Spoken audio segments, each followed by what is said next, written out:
Hi, I'm Jennifer Filla, and this is the first ever Chat Bites member update. It's a way for me to share tips from the courses that I'm developing at the Prospect Research Institute. Right now, I'm working on Introduction to Prospect Management. It's an on-demand course, and it's part of the research-focused bundle of courses, and it's due out this year. One of the topics that gets a lot of member interest is around data coding and reporting. And in fact, I am really excited. This month's masterclass, one of our active members is going to be sharing how he helped craft and implement prospect management for the first time ever at his organization. Amazing, smart members at the Prospect Research Institute, and a huge shout out to all of them for being so generous and participating and sharing. I can't wait to see some of the report samples, the screenshots of the database, and have that discussion with all kinds of organizations. And all of our members come from different places and varying skill levels, so it should be quite the discussion. So here I am reviewing chapter 2 for the workbook for the Prospect Management, Intro to Prospect Management course, and thinking about next month's masterclass, where we're going to talk about the difference between policy and procedure and how to get started and talk about what people are already doing.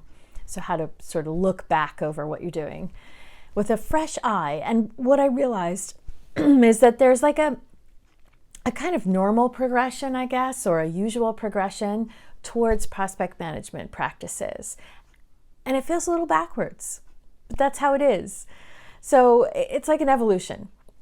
So as I know from many of our clients, on my clients on the consulting side, they can be raising millions and millions of fundraised dollars. They can have a full team of major gift officers across the country and still have shockingly little data infrastructure. It's amazing. These are incredible fundraisers. And so what we see is, or what I've seen, is an evolution. Their data practices are really good. They have good data. They've gone through database conversion, typically. They know what's in there. They have somebody in charge. They have policy and procedures, even if they're not documented, for gift entry and how the data is handled in the organization. They have an IT team, so they have a lot of that going in place. And then they reach that point where, in order to raise more dollars, in order to have ambitious fundraising goals, they have to somehow grow to the next level, and they turn to prospect management, and usually calling it prospect research, but we're talking about prospect management, a way of managing our prospects through that development gift cycle. So as I was putting all this together, I thought, well, gosh, wouldn't it be nice if you could just start with policy? But that's not how the discussion works. People don't start thinking, oh, let's create all this structure and policy, and whose role is that, and how are we going to measure that, and who are we going to track, and should we use our own terms in our prospect management program, or should we just accept the vendor's ratings, and call it that, and how do we train people? It's just not typically how it goes. The focus is on how are we going to raise the money for our fundraising priorities. And we kind of take it as it comes, like, okay, we're going to get a well screening. Here are those ratings. Everybody, here's what you got to look at.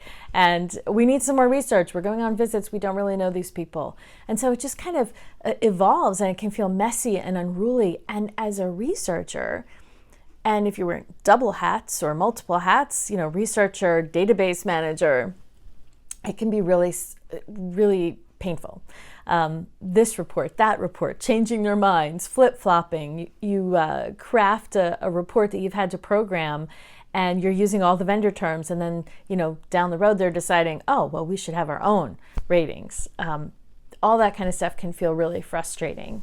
But it's just a typical or natural progression. My hot tip for you today, especially if you're struggling with that, no matter where you are in creating a prospect management program, if you're struggling with things changing, measurements changing, performance requirements are changing, all that kind of flux, that unruliness, it feels like, why can't we have a good prospect management structure? I want you to just take a deep breath, relax, and start by evaluating where you are.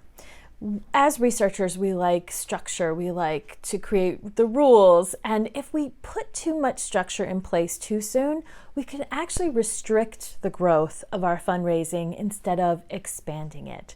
And that's not what we're aiming for.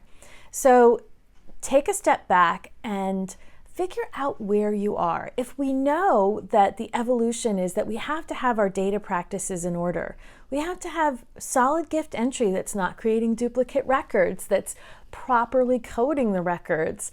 There has to be something in place for quality control on that. And if that isn't happening, you're going to see struggles in your prospect management program.